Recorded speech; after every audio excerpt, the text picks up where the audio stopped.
Start नहीं होती।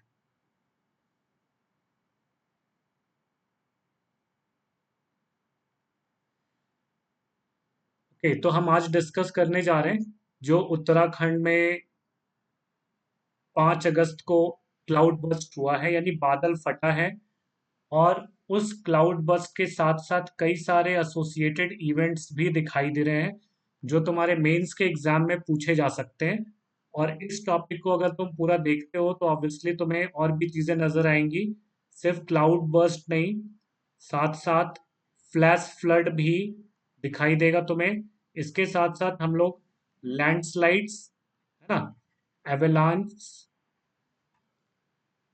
वगैरह पर भी चर्चा कर लेंगे।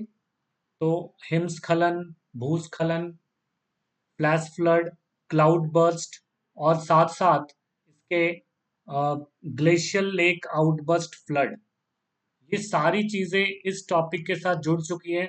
तो उत्तराखंड की जो घटना है उसकी पूरी स्टोरी, है ना, इसी एक वीडियो में हम लोग कवर करने वाले हैं। और सिर्फ उत्तराखंड की घटना नहीं, उसके साथ साथ जो जुड़े हुए तथ्य हैं जैसे ये लैंडस्लाइड्स, एवलांच वगैरह, इनकी भी चर्चा हम करने वाले हैं। तो सबसे पहले देखते हैं हुआ क्या था। तो वीडियो के लास्ट में अगर हम लोग क्लास के एंड में देखेंगे, सेशन के एंड में, तो यहाँ पर कुछ मॉडल क्वेश्चंस भी हैं। और इन मॉडल क्वेश्चंस ही सारे यूपीएससी मेंस के लिए हैं, जिसको तुम करके एक क्वेश्चन लिख कर मुझे सेंड कर सकते हो, है ना, क्योंकि टॉपिक्स तुम्हारे पास है, उनसे ही रिलेटेड क्वेश्चन है, तो इसको लिखना भी तुम्हारे लिए आसान होगा। वेल, आते हैं हम क्लाउड बर्स्ट पे। तो देखो, क्लाउड बर्स्ट की घटना कब हुई? 5 अगस्त 2025 को। ऐसा क्लाउड बर्स्ट था, ये ऐसा बादल का फटना था जिसके साथ कई सारे इवेंट कंबाइंड थे। लिखा हुआ है ना, कंबाइंड इवेंट। इट मीन्स कि ये जो टॉपिक है तुम्हारे लिए एग्जामिनेशन पॉइंट ऑफ व्यू से बहुत ज्यादा इंपॉर्टेंट हो जाएगा, क्योंकि इस एक टॉपिक से एक सेशन में तुम्हारे बहुत सारे क्वेश्चन सॉल्व होने वाले हैं। और 100% मैं बता रहा हूँ, मेंस में एक टॉपिक या प्रीलिम्स में एक क्वेश्चन डायरेक्टली और इनडायरेक्टली इन टॉपिक से 100% रहेगा ही रहेगा। मैं तो कहूंगा कि डायरेक्टली भी हो सकता है। इसमें एक और टॉपिक जुड़ा हुआ है जिसको हम डिजास्टर मैनेजमेंट का नाम देते हैं, जो जीएस पेपर थ्री में उसको कवर किया गया है। अभी हम आगे देखने वाले हैं। तो देखते हैं एक बार पूरी स्टोरी क्या थी, ये घटना क्या हुई थी उत्तराखंड में, जिसको हम उत्तराखंड क्लाउड बर्स्ट के नाम से जानते हैं। ये अभी बताया मैंने, इसके साथ कई सारी घटनाएं कंबाइंड है, जिसमें glacier lake outburst, glacier collapse, landslides, इन सब की वजह से जो धराली गांव है, तो इस गांव को ध्यान में रखना। जब भी मैपिंग से रिलेटेड क्वेश्चंस होंगे यूपीएससी में, तो धराली गांव उत्तरकाशी उत्तराखंड का, इसका नाम और इसकी लोकेशन तुम्हें ध्यान में रखनी है। और जिस तरह का हादसा हुआ है वहां पर, वो फ्लैश फ्लड जो आया है वो खीर गंगा नामक नदी में आया है। तो इस नदी को भी ध्यान में रखना है तुम्हें। अब यहाँ से नदियों पर भी क्वेश्चन फॉर्म हो रहा है, यानी ड्रेनेज जो हम नदियां पढ़ते हैं नॉर्मली, वो नदियां यहाँ पर नहीं दिखाई दे रही है। कई बार स्टूडेंट्स पूछते हैं कि सर ये कौन सी नदियां हमारे लिए इम्पोर्टेंट है। तो देखो, यही नदियां इम्पोर्टेंट हो जाती है क्योंकि इन नदियों का करंट अफेयर में नाम होता है। बाकी वो नदियां जो नॉर्मली कन्वेंशनल तरीके से, यानी पारंपरिक तरीके से जो तुम्हारी किताबों में दी गई हैं, उन नदियों से हो सकता है क्वेश्चंस ना आए। पर ये जो नदियां करंट अफेयर्स में है, यहाँ से क्वेश्चंस तुम्हारे एग्जाम में 100% आते हैं। और इस नदी के फ्लड ने, इस नदी में आई बाढ़ ने उस पूरे गांव को समतल कर दिया। और कई सारे घरों को, होटल को, रोड को और इंफ्रास्ट्रक्चर यानी अधिसंरचनाओं को भी पूरी तरह से तबाह कर दिया, है ना। देखा जाए तो यहाँ पर कितनी बरसात हुई थी देखो, 210 mm, 24 घंटे में 210 mm की बारिश हुई। और कहा जाता है कि क्लाउड बर्स्ट को अगर डिफाइन करना हो, बादल के फटने को डिफाइन करना हो, तो उसमें एक इम्पॉर्टेंट पॉइंट ये आता है कि सिर्फ एक घंटे में ही, है ना, 100 mm की, सॉरी, एक घंटे में देखो 100 mm की बारिश जो हो जाती है टिपिकली, इसको माना जाता है क्लाउड बर्स्ट। तो ये 210 से ज्यादा बारिश हो गई 24 घंटे में, यानी एक घंटे में 100 mm की बारिश, और 24 घंटे में, बाकी 24 घंटे में 100 mm की बारिश हुई होगी, है ना? इसको हम क्लाउड बर्स्ट कहते हैं।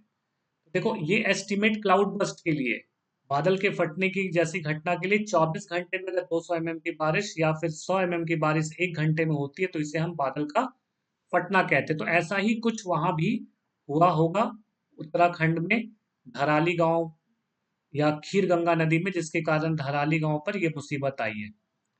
अब देखते हैं, ये तो चलो क्लाउड बर्स्ट की डेफिनेशन हो गई। तो क्लाउड बर्स्ट की परिभाषा देखिए, बादलों का प्रस्फोटन क्या होता है, आगे हम इसको समझेंगे। अभी हम घटना देख रहे हैं, सिर्फ हम घटना पर ध्यान दे रहे हैं। आगे हम और तथ्यों को क्लियर करने वाले हैं जो तुम्हारे एग्जाम से जुड़ी हुई है, जैसे क्लाउड बर्स्ट वगैरह या फ्लैश फ्लड, है ना? इन सारी चीजों को अभी हम आगे देखने वाले हैं। फिलहाल हम घटना पर एक बार और नजर निकालें अपनी। इम्पैक्ट, कैजुअलिटीज और मिसिंग पीपल, क्या प्रभाव हुआ इस घटना का, कितने लोगों को कैजुअलिटीज मिली और कितने लोग घायल हैं, सॉरी घायल हैं और कितने लोग गायब हैं, दोनों चीजें। अब 4 से 5 लोग बताए जा रहे हैं कि मर गए हैं, ये सरकारी आंकड़े हैं। इनसे ज्यादा भी हो सकता है। केदारनाथ वाले घटना में भी ऐसा ही कुछ हुआ था। 50 से 100 लोग अभी भी गायब हैं। 11 इंडियन यानी सेना के जवान हर्षिल से गायब हैं। और मैं तुम्हें एक और फैक्ट यहाँ बता दूं जो तुम्हारे एग्जामिनेशन पॉइंट ऑफ व्यू से बहुत इंपॉर्टेंट है।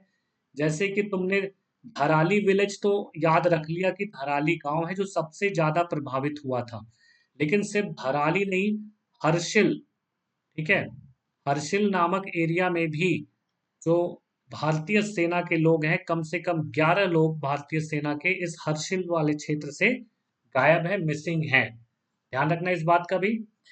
तो ऑफिशियल सोर्सेज जो हैं, सरकारी सूत्रों के अनुसार 60 से ज्यादा लोगों को बचाया जा चुका है, ठीक है, 60 इंडिविजुअल वे रेस्क्यूड। और 129 से ज्यादा, सॉरी 190, 190 से ज्यादा स्टेट अपडेट यानी जो राज्य बता रहा है उसके अनुसार 190 से ज्यादा लोगों को बचाया जा चुका है। घटना हो गई, उसका प्रभाव भी दिखाई दिया। तुरंत प्रभाव क्या दिखाई दिया कि इतने लोग मर गए, इतने लोग घायल हैं, और किस किस एरिया में ये घटनाएं हुई हैं। तो ये भी ध्यान में रखना है तुम्हें। साथ में अब देखो, इसमें एक और टॉपिक जुड़ा हुआ है, डिजास्टर मैनेजमेंट का, आपदा प्रबंधन का। और डिजास्टर मैनेजमेंट तुम्हारे जीएस पेपर 3 में दिया हुआ है, और यहाँ से रिलेटेड क्वेश्चंस भी यहाँ पे तुम्हें मिल रहे हैं। तो डिजास्टर मैनेजमेंट का जो कन्वेंशनल नॉलेज है वो तो हम लोग सेशन में करेंगे। फिलहाल हम बात कर रहे हैं उस डिजास्टर पे जो यहाँ पे दिखाई दे रहा है। तो इसके मैनेजमेंट के लिए क्या किया जा रहा है यहाँ पर देखो। इसके मैनेजमेंट के लिए इंडियन आर्मी के साथ साथ एनडीआरएफ, एसडीआरएफ, आईटीबीपी, मुझे पता है कि इन सब का फुल फॉर्म में तुम जानते ही होगे, national disaster response force, state disaster response force, Indian Indian Tibetan border police, है ना, इंडो टिबेटन बॉर्डर पुलिस, और इंडियन आर्मी, ये सब मिलकर, और वहाँ की लोकल अथॉरिटीज सब मिलकर रेस्क्यू का ऑपरेशन चला रही है। मल्टी एजेंसीज भी ये ऑपरेशन चला रही है, नहीं बचाव कार्य कर रही हैं, राहत कार्य कर रही हैं। सिर्फ सेना के जवान ही नहीं, एनडीआरएफ के भी, एसडीआरएफ के भी, और आईटीबीपी के भी जवान, और लोकल अथॉरिटी जो वहाँ स्थानीय प्राधिकरण है, और जो भी मल्टी एजेंसी की तरह काम कर रहा है, ये सब कुछ और रेस्क्यू किया जा रहा है। हेलीकॉप्टर सर्विसेज में तुम्हें कुछ हेलीकॉप्टर्स के नाम भी यहाँ दिखाई दे रहे हैं, चिन्हुक्स, MI-70S and ALH, in models को डिप्लॉय किया गया है, ध्यान रखना। और ये ऑपरेशन लगातार चल रहा है, खराब मौसम के बाद भी। और जो वहाँ की जमीन है, जो वहाँ की उबड़ खाबड़ जो जमीन है, ऊंची नीची जमीन है, उसकी वजह से भी cadaver dogs have been deployed for the first time by the Indian NDRF. अब तुमसे पूछा सकता है कि भाई यहाँ पर जो सेना के वो कुत्ते होते हैं जो सूंघ कर ही पता लगा लेते हैं कि भाई कहाँ पर कौन सी लाश दबी हुई है। तो पहली बार, ध्यान रखना, कैडेवर डॉग्स, ये नाम याद रखना, पहली बार एनडीआरएफ ने, नेशनल डिजास्टर रिस्पांस फोर्स ने, है ना, जो बॉडीज यानी जो व्यक्ति मृत हैं उनकी बॉडी अगर मड में यानी कि कीचड़ में या फिर मलबे में दबी हुई है, तो उनको इन कुत्तों के द्वारा, कैटेवर डॉग्स के द्वारा मतलब उनको पहचान, इन डॉग्स के द्वारा लोकेट करने की कोशिश की जा रही है। उनकी स्थिति को पता करने की कोशिश की जा रही है कि कहीं कोई किसी मलबे में दबा तो नहीं है। 150 से ज्यादा ट्रूप साइट पे हैं, 20 करोड़ से ज्यादा का रिलीफ फंड एलोकेट हो चुका है, हेलीपैड बनवाया गया है इनसे और रोड की कनेक्टिविटी बनाई गई है क्योंकि सारा कुछ टूट चुका है, पुल वगैरह तबाह हो चुके हैं। वहां राहत कार्य के लिए भी सेना को जाने में बहुत दिक्कत हो रही है। मैंने तो सुना है 8 से 10 किलोमीटर तक वो सेनाएं पैदल चल रही हैं, पैदल, क्योंकि वहां पर पैदल में भी एकदम बहुत अच्छा रास्ता नहीं है। वो अपने पूरे बॉडी पर उन्होंने कई सारे बोरियां रखी हुई हैं अनाज के, राशन के, जो कि वहां के लोगों को देना है। तो समझो कितना मुश्किल रेस्क्यू ऑपरेशन है, जहां पर हम देख पा रहे हैं कि मौसम भी साथ नहीं दे रहा है। तो ये अ, अच्छा, अब ये सारी चीजें तो रेस्क्यू ऑपरेशन से संबंधित हो गई। अब बात करते हैं हिस्टोरिकल कॉन्टेक्स्ट की और ब्रॉडर इम्पैक्ट। क्या इस घटना का कोई ऐतिहासिक संदर्भ है? इसका क्या प्रभाव व्यापक रूप से दिखाई देता है, उसको भी हम समझने की कोशिश करते हैं। अब उत्तराखंड में, उत्तराखंड जैसा पहाड़ी क्षेत्र, अभी ध्यान रखना हम सिर्फ घटना को देख रहे हैं, अभी इससे रिलेटेड चीजों को हमने नहीं देखा है, उस पर हम आने वाले हैं। अब उत्तराखंड में इस तरह की घटनाएं घटती रहती है, जैसे जून 2025 में भी क्लाउड बस्ट हुआ था, जून में सिलाई बंद में, एक एरिया है सिलाई बंद, उसमें चार धाम यात्रा भी रुकी थी। इसी तरह के फ्लैश फ्लड केदारनाथ में भी आए हैं 2013 में भी, और 2024 में भी घनसाली में भी इस तरह के फ्लैश फ्लड देखे गए हैं। ठीक है। उत्तराखंड की जो ये घटना हुई है, इसमें कुल मिला के जो एक्सपर्ट्स कह रहे हैं, उनका इशारा किस तरफ है और तुम्हारे एग्जाम की तरफ ही इशारा है? Climate change, Himalayan warming, deforestation, unplanned infrastructure and tourism development. Hindi का भी पीडीएफ साथ में है, इसलिए हिंदी वालों को भी नहीं घबराने की जरूरत है, पीडीएफ सेशन के बाद तुम्हें प्रोवाइड करा दिया जाएगा। ठीक है।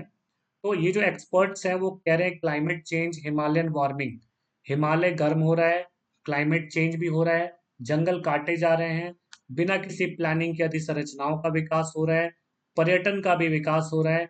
ये वो सारे कारक हैं जिसकी वजह से क्लाउड बस्ट का इम्पैक्ट, है ना, बढ़ गया, और मुश्किलें और खतरा भी कुछ ज्यादा ही बढ़ गया है इन सारे कारणों की वजह से। अब तुमसे यूपीएससी के एग्जाम में या पीसीएस के एग्जाम में या किसी भी एग्जाम में ये जरूर पूछा जा सकता है कि भाई जो उत्तराखंड में जो घटना हुई, इतनी खतरनाक कैसे हो गई, उसके क्या कारण हो सकते हैं? तो ये कारण यहीं पर छुपे हुए हैं इन पॉइंट्स में, जिनको तुम अगर पॉइंट को नोट भी कर लेते हो तो तुम्हारे लिए इस पर बोलना बहुत आसान हो जाएगा, लिखना बहुत आसान हो जाएगा आगे आने वाले समय में, है ना। और ऐसे ही प्रश्न यूपीएससी पूछ रही है, अभी मैं कुछ मॉडल क्वेश्चंस भी दिखाऊंगा इन टॉपिक को करने के बाद। समर 2025 गर्मियों का समय है, और इस गर्मी में, इस 2025 की गर्मियों में बहुत सारे बाढ़, है ना, फ्लड पूरे एशिया में देखे गए हैं। ये पैटर्न, और इस पैटर्न में जो मॉनसून भी इंटेंसिफाई हो चुका है और मॉनसून डिजास्टर्स बनता जा रहा है, इस डिजास्टर्स मॉनसून का लिंक भी ग्लोबल वार्मिंग से है। यानी कुल मिलाकर अगर हम देखें तो ये इतने सारे फैक्टर्स हमारे पास हैं, इतने सारे कारक हैं जो ये बताते हैं कि उत्तराखंड जैसी घटनाएं आगे भी हो सकती हैं। और ये घटनाएं इतनी, ये इवेंट्स जो है इतने वल्नरेबल, इतने डेंजरस क्यों हो रहे हैं, इन सब की, इन सब का जो कोर पॉइंट तो मुझे ग्लोबल वार्मिंग दिख रहा है, क्लाइमेट चेंज दिख रहा है। और बाकी जो ग्लोबल वार्मिंग और क्लाइमेट चेंज में भी ह्यूमन बींग्स का ही हाथ है, यानी इंसानों की वजह से हम अपनी हरकतों से बाज नहीं आने वाले हैं।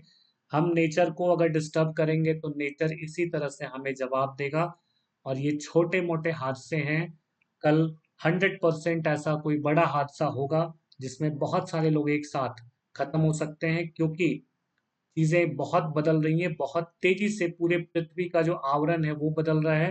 प्राकृतिक चीजों से खिलवाड़ करने का हमें इस तरह से परिणाम दिखाई दे रहा है उत्तराखंड में, इस तबाही के रूप में जो धराली गांव में आई हुई है।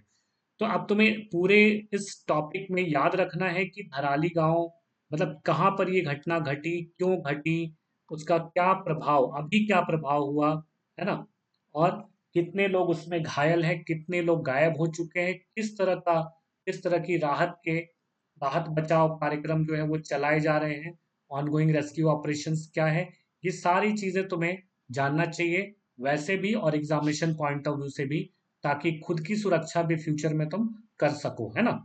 और इस तरह की घटनाएं आगे भी होंगी, और इसलिए, और पहले भी हो चुकी है, तो यूपीएससी के लिए एक इंपॉर्टेंट मुद्दा यहाँ से निकल कर आता है।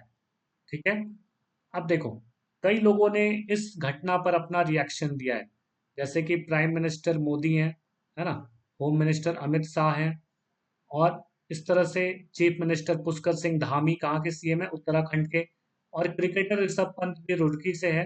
तो इन सब लोगों ने अपना अपना दुख जताया इस घटना को लेकर। अगर हम बात करें समरी टेबल की, सारांश में, तो देखो, सारांश में यहाँ पर क्या हुआ था, इसको मैं फिर से एक बार बता दूं, सारांश में क्या हुआ है, ये डेट है, ये प्लेस है, कैजुअलिटीज है, रेस्क्यू ऑपरेशन है। इन पॉइंट्स को तुम प्रीलिम्स के लिए ध्यान में रख सकते हो। तो मैं इस पूरे सेगमेंट को यहाँ पर लिख रहा हूँ प्रीलिम्स 2026।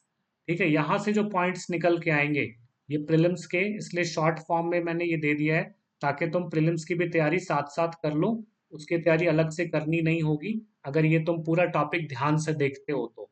अब देखो यहाँ पर है cloud burst and flash flood, एक कॉम्प्रहेंसिव एनालिसिस है यूपीएससी मेंस के लिए। अब यहाँ पर दो घटनाएं साथ में दिखाई दे रही हैं। अब तुम समझ सकते हो कि ये घटना तो हो गई उत्तराखंड की, लेकिन वो मैंने बताया था और भी चीज़ों से जुड़ी हुई है, जैसे कि क्लाउड बर्स्ट या फ्लैश फ्लड। अब यूपीएससी मेंस के लिए हम इसका डिटेल में एनालिसिस अब इन दो चीज़ों का, इन दो शब्दों का इनका करने वाले हैं। घटना तो हो गई, लेकिन घटना से निकल कर ये आ रहा है हमारे लिए यूपीएससी मेंस के लिए। अब इस घटना में क्या है, देखो यहाँ पर अगर हम बात करें तो cloud burst and flash flood, ये दो अलग अलग, है ना, शब्द हैं, लेकिन इंटरकनेक्टेड है, ध्यान रखना, ये दोनों इंटरकनेक्टेड है। ये हाइड्रोमेट्रोलॉजिकल हैजार्ड्स हैं, यानी कि पानी से और मौसम से संबंधित खतरे हैं, जल से और मौसम से संबंधित खतरे हैं, जो हमेशा इंडिया के माउंटेनस रीजन में, भारत के पहाड़ी क्षेत्रों में देखा जाता है। क्या देखा जाता है? क्लाउड बर्स्ट और फ्लैश फ्लड। भारत के पहाड़ी क्षेत्रों में क्यों देखा जाता है, अभी हम इसकी चर्चा करेंगे, लेकिन ये ध्यान रखना कि इंडिया के मैप में उन पहाड़ी क्षेत्रों को लोकेट करना बहुत जरूरी है एग्जामिनेशन पॉइंट ऑफ व्यू से, जहां पर ये खतरे देखे जाते हैं इस तरह के, जिसको हम बादल का प्रस्फोट या फ्लैश फ्लड कहते हैं। अब देखो इन सारी चीज़ों को यहाँ पर अगर तुम देखोगे तो हिंदी में भी पीडीएफ यहाँ पर दे रखा है, इसलिए हिंदी वाले ये नहीं सोचे कि भाई यहाँ पर सिर्फ इंग्लिश में पीडीएफ है, तो हिंदी वालों को भी पीडीएफ क्लास के बाद या सेशन के बाद मिल जाएगा। अब यहाँ बादल का फटना और अचानक आने वाली बाढ़, जिसको फ्लैश फ्लड भी कहते हैं, तो यहाँ पे भी देखो यही चीज़ें हिंदी में भी यहाँ पे तुम्हें दिखाई दे रहा होगा। तो अब हम बात कर रहे हैं, चलो क्योंकि पहले पीडीएफ इंग्लिश का ही है तो इंग्लिश वाले पर ही बात कर लेते हैं, हिंदी का पीडीएफ इसके बाद तो है ही, वो तुम्हें मिल जाएगा। अब देखो यहाँ पर हम बात कर कहाँ है, इंटरलिंकेजेस। ठीक है, क्लाउड बर्स्ट की हम बात कर रहे थे और फ्लैश फ्लड की। दोनों कह रहे हैं कि ये शब्द तो बहुत ज्यादा इंटरलिंक्ड है ना, एक दूसरे से इंटरलिंक्ड है। तो यूपीएससी मेंस की जब हम एनालिसिस करते हैं इन दो शब्दों को लेकर, तो किस तरह की चीजें हमारे सामने नजर आती हैं, जब तुम 2026 में मेंस देने जाओगे तो तुम्हारे पास इसी तरह की स्थिति मौजूद होगी।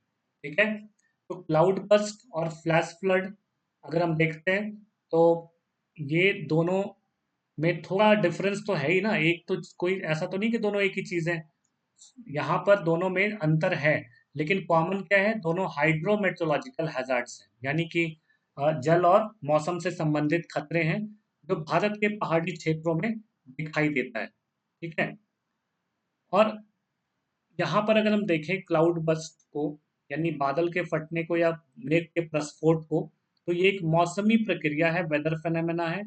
और फ्लैश फ्लड यानी अचानक आने वाली जो बाढ़ है, वो उसका रिजल्ट है उस घटना का। क्लाउड बर्स्ट जो घटना घटी है कहाँ पर, धराली गांव में उत्तरकाशी के, उसका रिजल्ट क्या था, उसका परिणाम निकला फ्लैश फ्लड।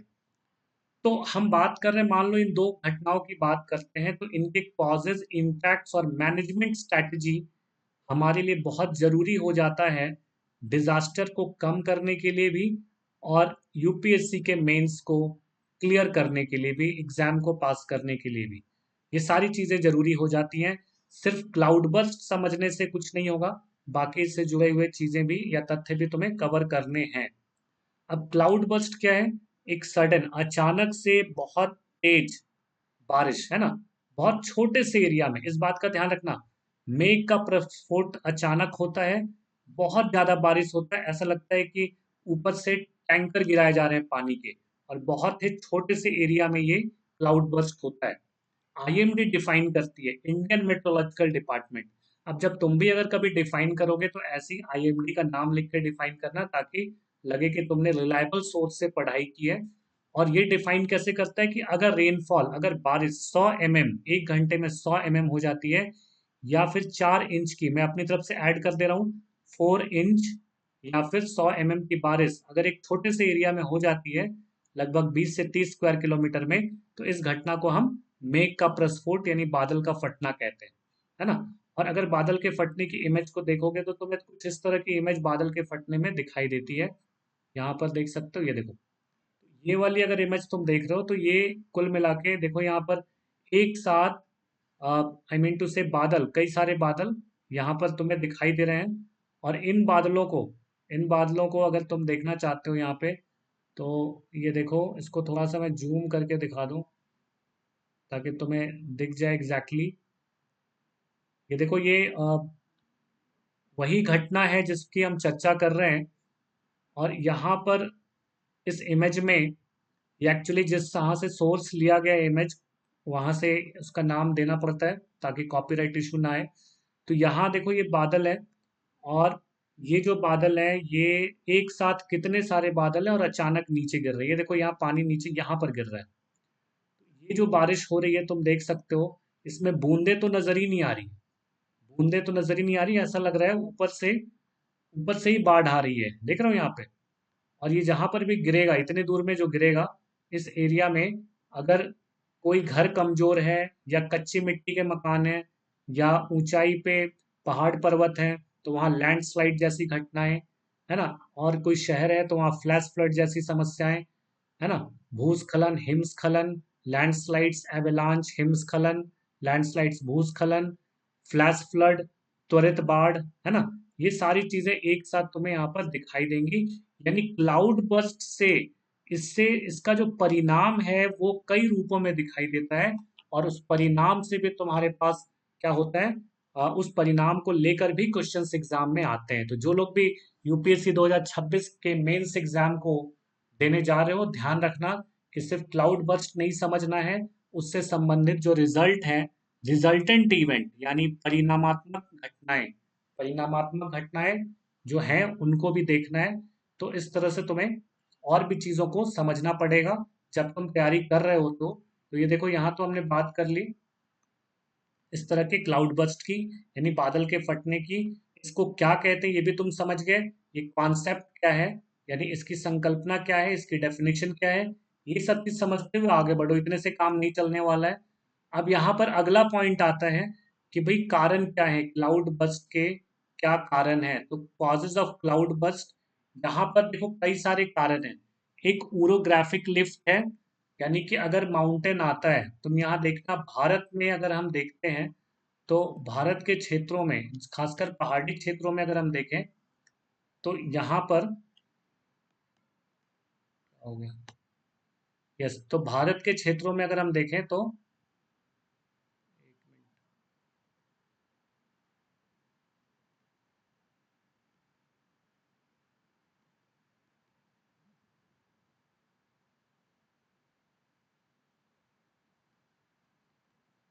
भारतीय क्षेत्रों में क्या होता है कि भाई, इस तरह के पहाड़ी क्षेत्रों में ये घटनाएं देखने को मिलेंगी, है ना।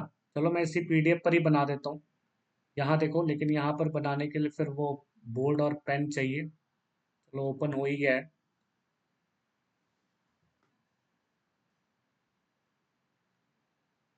तो यहाँ देखो कि अगर हम पहाड़ी क्षेत्रों की बात कर रहे हैं,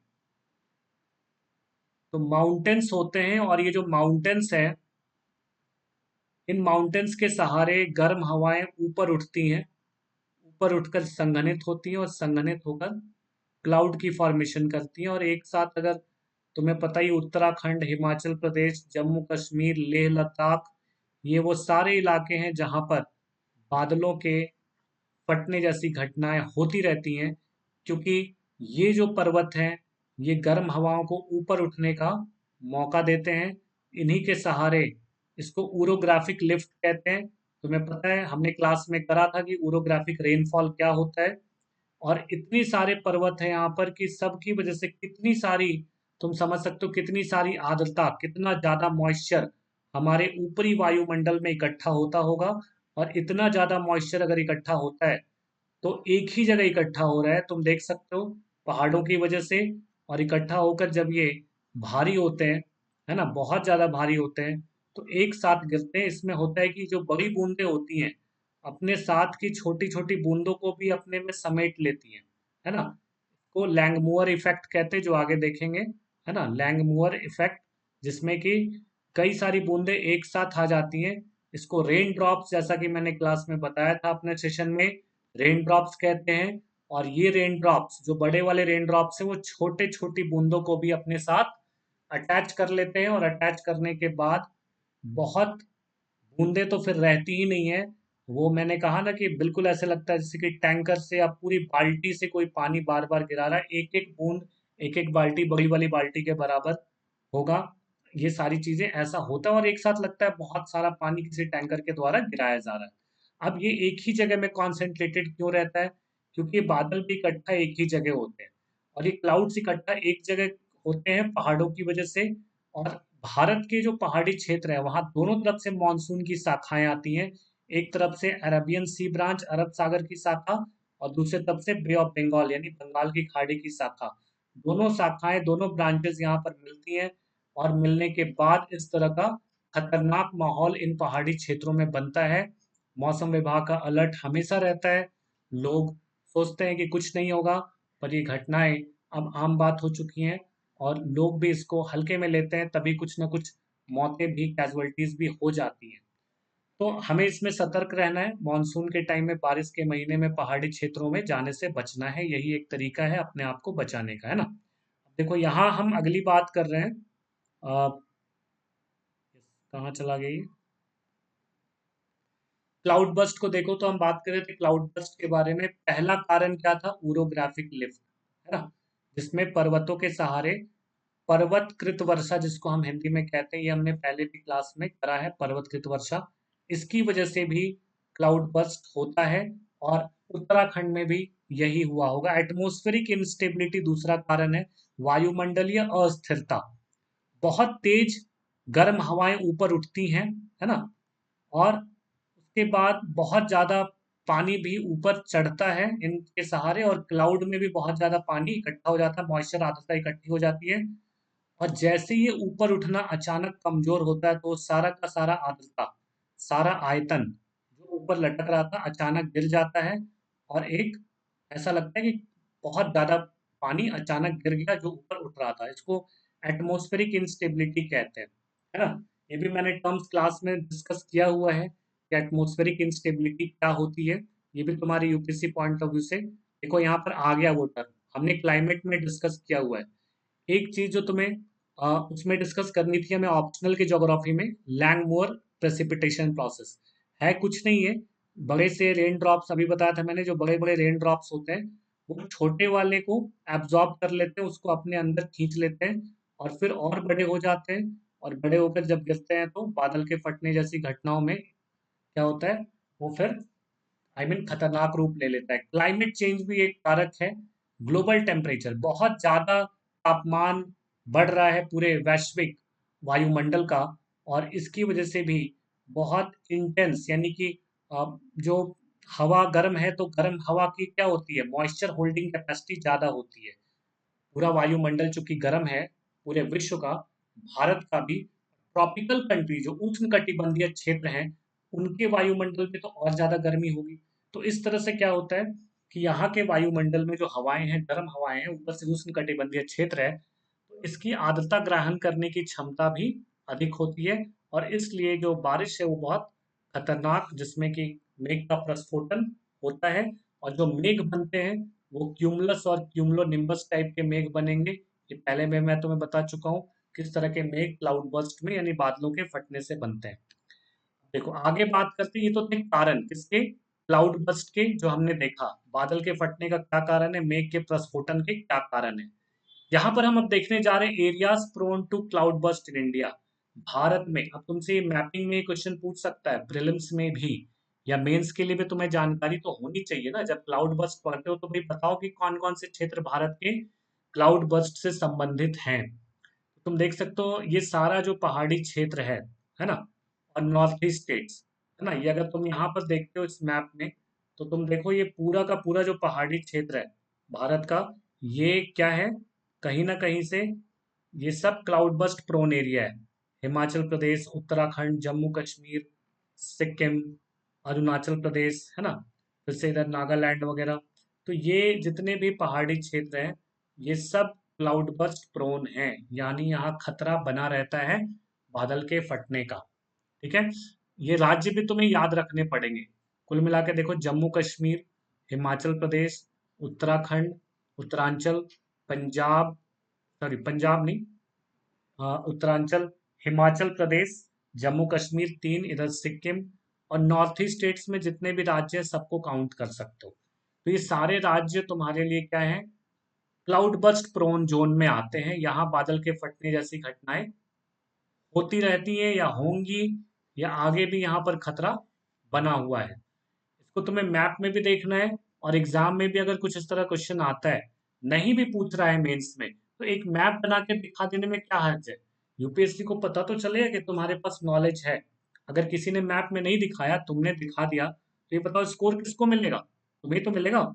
अब यहाँ पर अगली बात आ रही है, वेस्टर्न घाट्स भी क्या इस तरह की चीज है? बिल्कुल। पश्चिमी घाट सर्वोत्तम यानी बेस्ट एग्जाम्पल है किसके लिए, ओरोग्राफिक रेनफॉल के लिए, जैसा हम लोगों ने क्लास में भी पिछले सेशंस में पढ़ा हुआ है। तो वेस्टर्न घाट क्या है, बहुत आई मीन बेस्ट एग्जाम्पल है इंडिया में पर्वतकृत वर्षा के लिए, ओरोग्राफिक फीचर्स के लिए। तो वेस्टर्न घाट्स में भी क्या है, कहीं ना कहीं क्लाउड बस्ट इवेंट्स हो सकते हैं। बट ये इतना प्रोन नहीं जितना ये है, ये क्षेत्र ये थोड़ा कम है, क्योंकि इसकी ऊंचाई, पश्चिमी घाट की ऊंचाई ज्यादा नहीं है, हिमालय की ऊंचाई ज्यादा है, तो वहां ये घटनाएं होने के चांसेस ज्यादा रहते हैं। बट हाँ, पश्चिमी घाट में भी हो सकता है, ये नहीं तुम्हें भूलना चाहिए। ठीक है, फ्लैश फ्लड, बहुत तेज गति से, यानी त्वरित बाढ़ जिसको कहते हैं, त्वरित बाढ़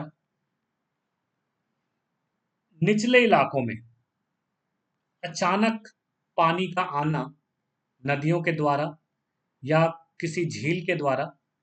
अब देखो समय कितना कम लगता है, विद इन मिनट्स और hours of N intense rainfall event. मान लो बादल फटने की घटना हुई, बहुत तेज बारिश हुई, और इस तेज बारिश के साथ क्या हुआ कि एक मतलब घंटे के अंदर या कुछ ही मिनटों के अंदर इस बारिश का पानी बह के कहाँ चला गया, निचले इलाकों में। पहाड़ी क्षेत्रों में हुआ ये, और निचले इलाकों में पानी चला गया, यानी वैली वाले एरिया में, घाटी वाले एरिया में। नीचे गांव भी हो सकता है, शहर भी हो सकता है, कहीं भी ये घटना हो सकती है। लेकिन पहाड़ी क्षेत्रों में ज्यादा शहर नहीं है, नीचे घाटियों में गांव है, तो वो ज्यादा अफेक्टेड होते हैं फ्लैश फ्लड से इंडिया में, भारत में। अब ये फ्लैश फ्लड क्या है, बहुत तेजी से, बहुत आराम से, बहुत धीमी मतलब बिना कोई शोर मचाए अचानक आता है, और इतना फोर्स लेकर आता है कि भाई उसके साथ इतना फोर्स होता है, इतना प्रेशर होता है इस फ्लैश फ्लड में, कि मलबे जो होते हैं, मैंने कहा था ना, अगर वहां पे पहाड़ी क्षेत्र है, तो वहां पर लैंडस्लाइड्स, भूस्खलन वगैरह की घटनाएं भी साथ में देखी जाएंगी फ्लैश फ्लड के साथ में, क्योंकि इस फ्लड में फोर्स बहुत है, बल बहुत है। सारे मलबे को, बड़े बड़े पत्थरों को उठा के, या जितने भी छोटे मोटे बजरी रेत वगैरह जो भी है, सबको बहा कर ले जाता है। और इस बहाव में, इस दबाव में धराली नाम का जो गांव है वो भी प्रभावित हुआ। लगभग लगभग वो गांव खत्म हो चुका था। बहुत भयानक तबाही हुई है वहां पर। सिर्फ मिट्टी ही मिट्टी आई है, मिट्टी मतलब मड स्लाइड्स। एक और इवेंट बता दूं मैं साथ में, मड स्लाइड्स, हिंदी में इसको पंख प्रवाह कहते हैं। पंख प्रवाह भी हुआ है, बहुत ज्यादा मिट्टी क्या हुई है, आई है वहां से। कौन सी नदी से? अभी बताया था, खीर गंगा नदी से, है ना। ये सारी बातें तुम्हें एग्जामिनेशन पॉइंट ऑफ व्यू से याद रखनी है। अब देखो यहाँ पर हम बात कर रहे हैं कि भाई अगर जो फ्लैश फ्लड की हालत से क्या हुआ है इन क्षेत्रों का, तो तुम देख सकते हो थोड़ा बहुत अंदाजा तुम्हें इन तस्वीरों से लग सकता है कि भाई क्या हालत होती है उस क्षेत्र की जहां पर ये फ्लैश फ्लड आता है ना। सारे घर टूट फूट के, और ये देखो कितना सारा पानी, ये मलबा युक्त पानी है, देख पा रहे होगे। ये सारा पानी मतलब उस मलबे को लेकर आ रहा है, और ये सारी जगहें प्रभावित हो रही है पहाड़ी क्षेत्रों की। इस तरह का कुछ नज़ारा फ्लैश फ्लड में दिखाई देता है। ठीक है, तो इस बात को भी ध्यान में रखने कि फ्लैश फ्लड किसका रिजल्ट हुआ, क्लाउड बर्स्ट का। और इतना मलबा कहाँ से आया, यानी भूस्खलन भी हुआ है, लैंडस्लाइड भी हुआ है, और अगर कभी कभी बर्फ भी आता है तो समझो कि वो। और इस घटना में एक खास बात हुई थी, ध्यान रखना, इस पूरी घटना में एक खास बात और हुई थी कि जब ऊपर से पानी आना शुरू हुआ तो सबसे पहले वाइट कलर का, मतलब पहाड़ों से कुछ वाइट कलर का धुआं सा निकला है। ठीक है, और ये धुआं नहीं है सफेद, ये बर्फ के टुकड़े हैं, ग्लेशियर भी फटा है, ध्यान रखना। तो सबसे पहले सफेद धुएं जैसा ही कुछ देखा गया है, कई सारी वीडियोस में देखा होगा तुमने। और ये बता रहा है सफेद धुआं कि यहाँ ग्लेशियर भी फटा है पहले। और ग्लेशियर मतलब क्लाउड बर्स्ट तो हुआ ही है, साथ में ग्लेशियर भी फटा है, और ग्लेशियर फटा है तो हो सकता है ग्लेशियर लेक आउटबर्स्ट फ्लड भी साथ में इसके है। देखो कितनी सारी चीजें इस छोटे से सेशन में हम बातचीत कर रहे हैं। अब ये समझ लो कि इस सेशन से एक क्वेश्चन 100% तुम्हारे पास होगा, प्रीलिम्स और मेंस दोनों में होगा। अब यहाँ paper one, paper two, sorry paper one और पेपर थ्री दोनों में तुम्हें यहाँ से क्वेश्चंस दिखाई दे रहे होंगे, मेंस के भी और प्रीलिम्स के भी। अब बात करते हैं, यानी ग्लेशियर का फटना भी एक घटना यहाँ पे, अ, घटना का जुड़ाव है। ठीक है, इस बादल के फटने जैसी घटनाओं के साथ मैंने कहा ना छोटी छोटी कई घटनाएं जुड़ी हुई हैं, जिसमें ग्लेशियर का फटना भी माना जा रहा है, देखा जा रहा है। तो ये फ्लैश फ्लड आया। अब फ्लैश फ्लड क्योंकि एक बड़ी घटना हो जाती है जिसमें ज्यादातर लोग मारे जाते हैं, इसलिए हम चर्चा दो ही घटनाओं की कर रहे हैं, क्लाउड बस्ट की और फ्लैश फ्लड की। भूस्खलन भी होता है जिसमें इक्के दुक्के गाड़ियां तो गिरती हैं, कुछ लोग भी मारे जाते हैं। फ्लैश फ्लड लो लेइंग एरिया में बता दिया मैंने कैसे होता है, ये क्या है फ्लैश फ्लड, कितने कम समय में कोई भी बड़ी घटना, जैसे फ्लैश फ्लड जरूरी नहीं कि बादल के फटने जैसी घटनाओं के साथ ही हो। फ्लैश फ्लड किसी डैम के फटने के बाद भी, मान लो कोई डैम है, ठीक है, तुमने बनाया है डैम, मतलब इंसान ने, गवर्नमेंट ने डैम बनाया और डैम फट गया। डैम फट गया तो इसका पानी भी क्या होगा, अचानक बहुत ज्यादा पानी वैली में जाएगा। या फिर पहाड़ों पे लेक होता है, लेक मतलब ग्लेशियर लेक, तो ग्लेशियर लेक भी फटता है तो यहाँ से भी पानी त्वरित बहुत तेजी से क्या बन जाएगा, फ्लैश फ्लड के रूप में आएगा, तो फ्लैश फ्लड। और तीसरा कारण ये भी होता है कि बादलों के फटने से भी जो पानी अचानक आता है वो भी फ्लैश फ्लड लाता है। तो फ्लैश फ्लड के कई कारण होते हैं, जैसे यहाँ पर देख लो कई सारे कारण यहाँ पे दिखाए गए हैं। अब इन कारणों को तुम्हें पढ़ना है पेपर वन में भी, पेपर थ्री में भी। क्योंकि जब डिजास्टर मैनेजमेंट पे बात करोगे तो डिजास्टर मैनेजमेंट में जो पारंपरिक चीजें हैं उनका भी ज्ञान होना आवश्यक है, तब तुम मैनेजमेंट करोगे। जब तुम्हें पता तो होगा कि फ्लैश फ्लड का कारण क्या है, क्लाउड बर्स्ट का कारण क्या है, तब तो उसका मैनेजमेंट कर पाओगे। तो ये चीजें भी जानना बहुत जरूरी होती है। बहुत ज्यादा बारिश से भी फ्लैश फ्लड आता है ना। किसी भी डैम का अभी बताया था फेलियर या टूटना, उससे भी आता है। Glacier lake outburst flood, glacier से भी, ग्लेशियर के फटने से भी, जो मैंने चर्चा पहले भी की हुई है सेशन में। तो ग्लेशियर लेक का फटना, यानी जो ग्लेशियर्स पहाड़ों में हैं, वो कहीं ग्लेशियर का पानी इकट्ठा होता है तो झील बनती है। इस झील में भी अचानक बारिश हुई, बहुत ज्यादा पानी आया, तो यहाँ का पानी भी क्या होता है, निकल के वैली रीजन में चला जाता है। और वैली रीजन में जाकर क्या करता है, वहां पर पूरे वैली रीजन में फ्लैश फ्लड क्रिएट कर देता है। तो ग्लेशियर कोलैप्स करता है ना, या लैंडस्लाइड होता है, इससे भी फ्लैश फ्लड आता है। हाई एल्टीट्यूड रीजन में, ऊंचाई वाले जगहों में जब अचानक से पानी ग्लेशियर लेक से आता है तो उसका कारण ये होता है कि हिमानी जो झील से पानी अचानक आता है ऊंचाई वाले इलाकों से, तो जनरली उस ग्लेशियर के कोलैप्स होने से, लैंडस्लाइड होने से, या ग्लेशियर लेक के फटने से होता है। ये सारी चीजें इंटरकनेक्टेड हो रही है, तुम्हें दिखाई दे रही है कि बहुत सारी चीजें एक साथ तुम्हें देखने को मिल रही है, बहुत सारी घटनाएं, है ना, जिसका संबंध पानी से तो है ही, साथ में मौसम से भी है। संतृप्त मृदा, ये भी कहीं ना कहीं कारण बनती है इसका, फ्लैश फ्लड का। और हम लोग जो जंगल काट रहे हैं, है ना, नदियों में सैंड माइनिंग कर रहे हैं, रेत निकाल कर उसको जाकर इलीगली बेच रहे हैं, सेल कर रहे हैं, अनसाइंटिफिक कंस्ट्रक्शन, ढंग से जो कंस्ट्रक्शन नहीं किया जा रहा है, घरों को या होटलों को सही से नहीं बनाया जा रहा है, ये सारी चीजें कहीं ना कहीं फ्लैश फ्लड के प्रभाव को बढ़ा देती हैं, है ना, यानी उसके प्रभाव को कुछ ज्यादा ही बढ़ा देती हैं। अब यहाँ पर बात हो रही है इंटरलिंकेजेस की, दोनों का इंटरलिंकेजेस, यानी दोनों में क्या इंटरलिंकेज है, किसमें, क्लाउड बर्स्ट में और फ्लैश फ्लड में। तो अभी बताया था क्लाउड बर्स्ट एक टाइप का बारिश से संबंधित घटना है और फ्लैश फ्लड उसका रिजल्ट है ना। क्लाउड बर्स्ट क्या करता है, कई बार फ्लैश फ्लड को ट्रिगर करता है, खासकर पहाड़ी और पर्वतीय क्षेत्रों में। अचानक बहुत सारा पानी, यानी बहुत सारा आयतन जल का क्लाउड बर्स्ट के द्वारा सीधा सैचुरेट करता है सॉइल में, यानी कि जो मिट्टी होती है पहाड़ों में, उसके अंदर पानी घुस जाता है। घुसने के बाद इस मिट्टी को कमजोर करता है, और फिर ये सारी की सारी मिट्टी क्या होती है, बहने भी लगती है, नीचे बहने लगती है, जिससे काफी सारा मलबा आता है। और जब ये मलबा आता है, तो यहाँ पर नीचे जितने भी मकान हैं उसको बचाना बहुत मुश्किल है, क्योंकि इसमें प्रेशर बहुत ज्यादा होता है और नीचे सारा कुछ खत्म हो जाता है। ठीक है। कई चीजों पे डिपेंड करता है कि फ्लैश फ्लड क्लाउड बर्स्ट से हुआ है, लेकिन टोपोग्राफी पर भी डिपेंड करता है। यानी अगर ऊंचाई वाली जगह है और बीच में घाटी है, तो पानी अगर इकट्ठा होने की अगर यहाँ पे जगह है, यहाँ मान लो बादल फटने की घटना हुई और पानी जाके इकट्ठा हो गया इन वैली रीजन में, तो यहाँ पे फ्लैश फ्लड आ सकता है। इसलिए कह रहे हैं टोपोग्राफी पर भी निर्भर करता है, यानी किस तरह की वहाँ पे भूमि है ना, किस तरह की स्थलाकृतियां हैं, उस पर भी निर्भर करता है फ्लैश फ्लड किस आ, सीमा तक होगा, नहीं होगा। अब देखो यहाँ पर अगली बात हम कर रहे हैं इम्पैक्ट की, दोनों के इम्पैक्ट की, क्लाउड बर्स्ट की भी और फ्लैश फ्लड की। Loss of life and property, landslides, है ना, ये सारा कुछ तो होगा ही। डैमेज टू इंफ्रास्ट्रक्चर, अधिसंरचनाओं को भी नुकसान। तो ये सारे प्रभाव हैं क्लाउड बर्स्ट के।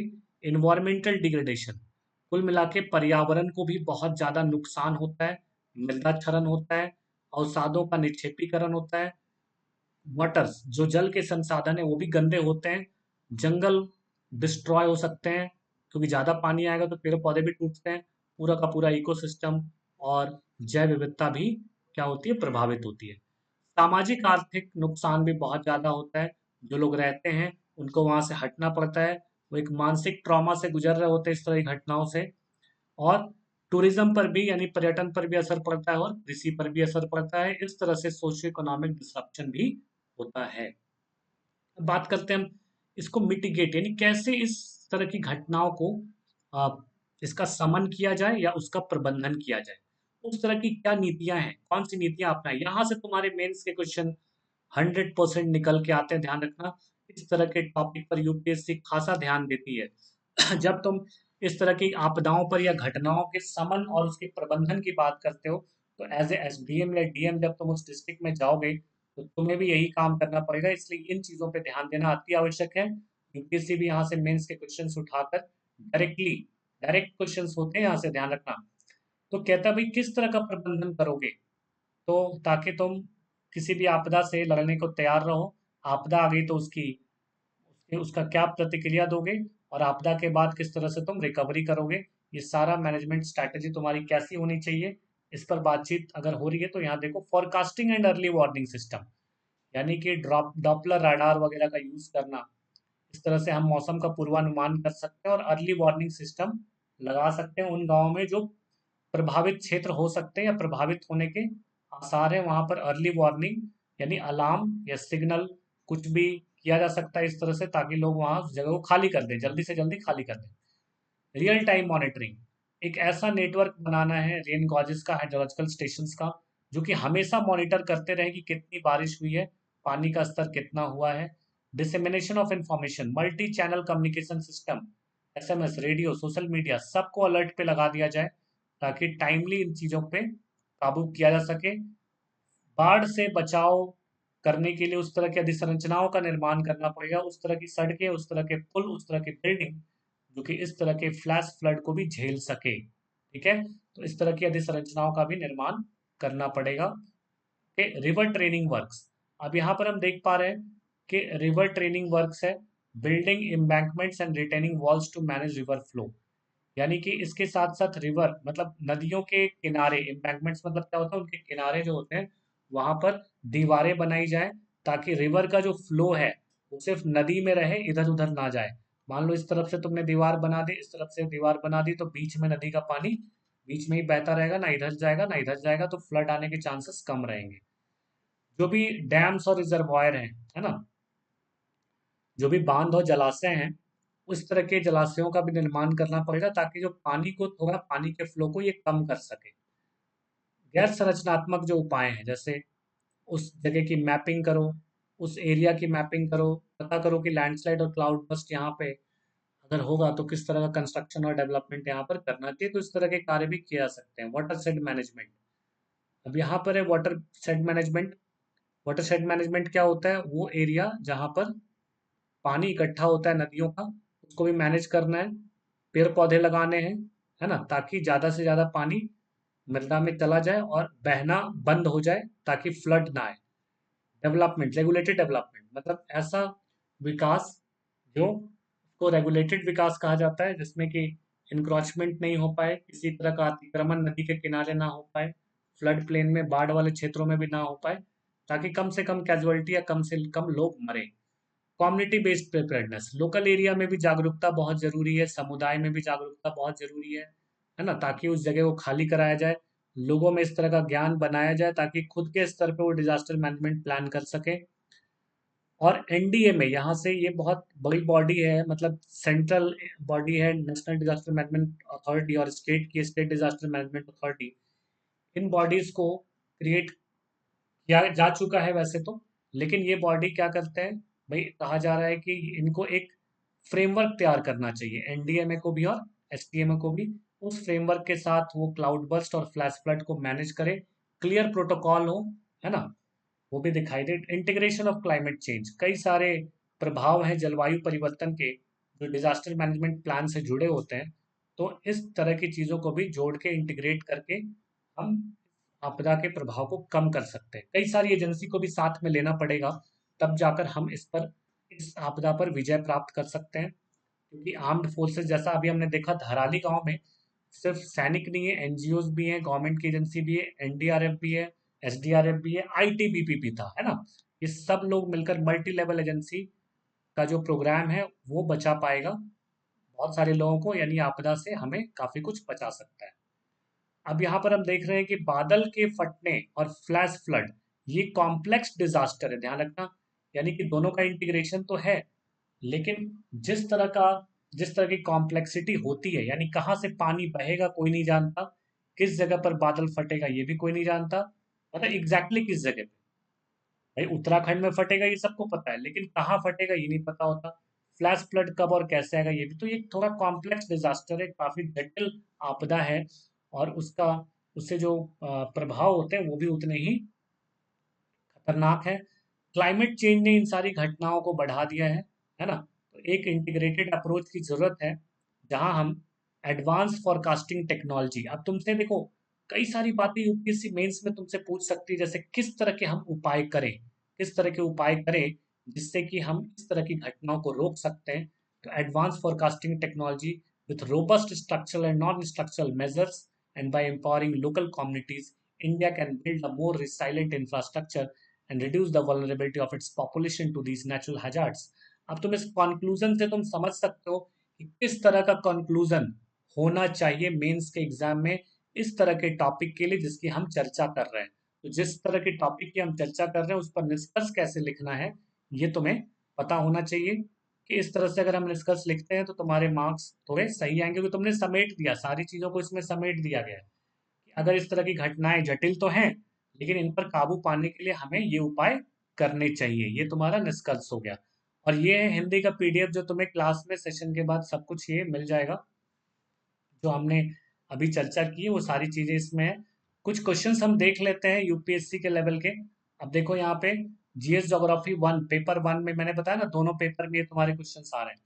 अब यहाँ से क्या क्वेश्चन है, what is cloud burst, discuss the meteorological conditions that led to its occurrence, specially in context of Himalayan region. बहुत बढ़िया क्वेश्चन है कि बादल का फटना क्या होता है, उससे मौसम से संबंधित जो स्थितियां हैं, कौन सी स्थितियां हैं जिसके कारण ये क्लाउड बर्स्ट होता है, खासकर हिमालयन क्षेत्र में, हिमालयी क्षेत्र में विशेषकर। ठीक है, इसके बाद दूसरा क्वेश्चन देखो क्या है कि ये हिंदी में है, मेघ वृष्टि और सामान्य भारी वर्षा हो, यानी differentiate between cloud burst and normal heavy rainfall. सामान्य बारिश और बादल के फटने में मेघ वृष्टि और सामान्य भारी वर्षा में क्या अंतर है? भारत में पर्वतीय और संवहनात्मक प्रणालियां किस प्रकार योगदान देते हैं, स्पष्ट कीजिए। How do orographic and convective system contribute to cloud burst in India. तुम क्वेश्चन देखकर अंदाजा लगा लो कि कोई भी किताब यूपीएससी में कोई भी नोट्स काम नहीं आने वाला। तुम तो समझ गए क्लाउड बर्स्ट क्या होता है, तुमने क्लास में हमने ओरोग्राफिक भी करवा दिया है, कन्वेक्टिव सिस्टम भी करवा दिया है ना, और क्लाउड बर्स्ट भी हमने कर लिया है, हैवी रेनफॉल मूसलाधार वर्षा भी कर लिए, सब कुछ कर लिया। लेकिन देखो क्वेश्चन कैसे आ रहे हैं, सीधे क्वेश्चन नहीं है ये। और अगर इस तरह से तुम टॉपिक को और क्वेश्चंस को समझने लगे, ठीक है, और समझ के लिखने लगे, तो ऑब्वियसली तुम्हारा सिलेक्शन 100% होगा। ये ध्यान रखने वाली बात है। Explain the geographical entity. ठीक है, अब इसमें अगली बात ये आ रही है कि भाई जो जोग्राफिकल एंटिटी है, जोग्राफिकल वल्नरेबिलिटी है इंडियन हिमालयन रीजन की, भी कोई एंट्री है लग रहा है। सर जियोग्राफी का दूसरा लिंक आएगा या इसी लिंक पर चलेगा? नहीं, दूसरा लिंक आएगा। तो देखो, explain the geographical vulnerability of the Indian Himalayan region to flash flood. यहाँ पर ये बात हो रही है कि भाई अब जो हमने पूरा टॉपिक देखा उसका जोग्राफिकल वल्नरेबिलिटी क्या है ना, यानी आकस्मिक बाढ़ के प्रति भौगोलिक संवेदनशीलता को स्पष्ट कीजिए। पूरा पूरा तुम बुक छान मारो, कहीं भी देख लो, किसी भी नोट्स में ये क्वेश्चंस नहीं मिलेंगे। और क्वेश्चंस मिल भी गए तो इसको लिखना भी इतना आसान नहीं होता, इसलिए हम आंसर राइटिंग की प्रैक्टिस हमें करना है। और अगले मंडे से, आई मीन अगले नहीं, कमिंग मंडे से हम आंसर राइटिंग सेशन को भी स्टार्ट कर देंगे, ताकि इन चीजों का तुम्हारे लिए भी आसान हो जाए। अगला क्वेश्चन देखते हैं हम। देखो ये क्वेश्चन सारे हैं, explain the geographical vulnerability of Indian Himalayan region in flash flood. अब फ्लैश फ्लड को हिमालयन रीजन से कनेक्ट कर रहा है, भौगोलिक संवेदनशीलता की बात कर रहा है, लैंड यूज चेंजेस की भी बात हो रही है ना, ग्लेशियल डायनामिक्स को भी समझने की बात हो रही है, डिजास्टर को भी समझने की बात हो रही है। एक साथ कितने सारे क्वेश्चंस, है ना, और किसी का तुम्हें अगर दिखे तो कोई एक टॉपिक नहीं है जहां से ये सारे क्वेश्चंस आते हैं। तो इस बात को बहुत ध्यान, अब देखो जीएस पेपर 3 में भी क्वेश्चंस बन रहे हैं, मैंने कहा जीएस पेपर 1 और 3 दोनों में, दोनों पेपर में इस टॉपिक से क्वेश्चंस फ्रेम होते हैं। भारत में flash floods have become increasingly frequent and intense in India. अब इसका रोल एनालाइज करना है तुम्हें। इंडिया में आकस्मिक घटनाएं बार बार हो रही हैं, तो यहाँ पर अब तुम्हें ये देखना है कि जो इंडिया में इस तरह के इवेंट्स हो रहे हैं फ्लैश फ्लड्स के, वो इतना फ्रीक्वेंट और इंटेंस क्यों हो चुके हैं, है ना, इसको एनालाइज करना है, इसका विश्लेषण करना है, और क्लाइमेट चेंज में इसके रोल को बताना है विश्लेषण करके कि क्लाइमेट चेंज का क्या रोल है कि जो फ्लैश फ्लड है, आकस्मिक जो बाढ़ है, अचानक जो बाढ़ की घटनाएं हो रही हैं, बार बार हो रही है, तीव्र हो रही है और बार बार हो रही है, क्यों ऐसा हो रहा है, ग्लेशियल रिट्रीट का क्या इसमें रोल है, हम जो एक्टिविटीज कर रहे हैं जो ट्रिगर करता है फ्लैश फ्लड, उसका क्या रोल है। इसको भी 250 वर्ड में इस तरह के क्वेश्चंस भी तुमसे यूपीएससी पूछ सकती है। नेक्स्ट क्वेश्चन है, देखो वाटर सेट मैनेजमेंट, यानी यहाँ पूरी तरह से ड्रेनेज सिस्टम से रिलेटेड क्वेश्चंस हैं। ड्रेनेज सिस्टम से रिलेटेड क्वेश्चंस है, वाटर सेट मैनेजमेंट और sustainable infrastructure mitigating impact of flash flood in mountainous region. पर्वतीय क्षेत्रों में आकस्मिक बाढ़ के प्रभाव कम करने में जलग्रहण क्षेत्र प्रबंधन और सतत आधारभूत संरचना की भूमिका पर चर्चा कीजिए। इस तरह के क्वेश्चंस भी है। भारत में हाल में मेघ वृष्टि, अब देखो एक क्वेश्चन ये भी है जो कि तुम्हें दिख रहा है, हाईलाइट द रीसेंट इंसिडेंट्स, जो घटनाएं हुई उन पे कह रहा है, उनको हाईलाइट कीजिए। तो उत्तराखंड की घटना भी तो एक घटना है, इसको भी हाईलाइट कर सकते हो। जब क्लाउड बस्ट और फ्लैश फ्लड, तो रीसेंट इंसिडेंट में उसको हाईलाइट करोगे। उसके बाद बताओगे कि भाई किस तरह से करंट अर्ली वार्निंग सिस्टम, यानी वर्तमान प्रारंभिक चेतावनी प्रणाली की प्रभावशीलता कैसी होगी। अगर हम पहले से ही बता दें तो किस तरह से प्रभावी होगा, पहले से ही लोगों को वार्निंग दे दें तो किस तरह से प्रभावी होगा। कुछ बता रहा है, सुझाव भी दीजिए, जो कि आपदा की तैयारी और सामुदायिक लचीलापन बढ़ाने हेतु कुछ आप सुझाव भी दीजिए। ये सब तो क्वेश्चंस हैं, मॉडल क्वेश्चंस हैं जो हमने देखे हैं। ठीक है, अब ये पूरा का पूरा टॉपिक अब तुम समझ सकते हो कि अंततः ये सारे टॉप, इस एक घटना ने कितने सारे टॉपिक्स को जन्म दिया है, और ये इतनी घटना इतनी इंपॉर्टेंट हो गई थी कि इसके लिए एक स्पेशल सेशन करना बहुत ज़रूरी हो गया था, तभी हमने ये सेशन करा है।